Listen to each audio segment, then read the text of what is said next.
இயற்கை எரிவாயு பயோகேஸ் உற்பத்தி செய்வோம். செய்யுங்க. சீனா என்கிற நாடு 50 விழுக்காட்டிற்கு மேலாக பயன்படுத்துகிறது பயோகேஸை.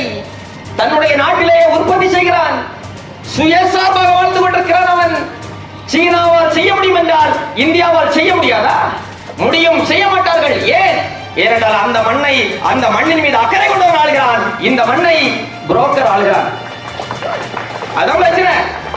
வெளிநாட்டிலிருந்து இறக்குமதி செய்யறதுக்கு ஒரு அக்ரிமெண்ட் போடுவான், கமிஷன் வாங்குவான். கமிஷன் ஏஜென்ட்களை சட்டமன்றத்திற்கும் பாராளுமன்றத்திற்கும் நாம் அனுப்பியதன் விளைவு இன்றைக்கு எல்லாவற்றிற்கும் அண்டை நாடுகளிடம், பன்னாடுகளிடம் நாம் கையேந்தி நின்று கொண்டிருக்கிறோம். தற்சார்பு பசுமை பொருளாதாரத்தை நாம் தமிழர் கட்சி முன்வைக்கிறது. திமுக பொருளாதார கொள்கை என்ன?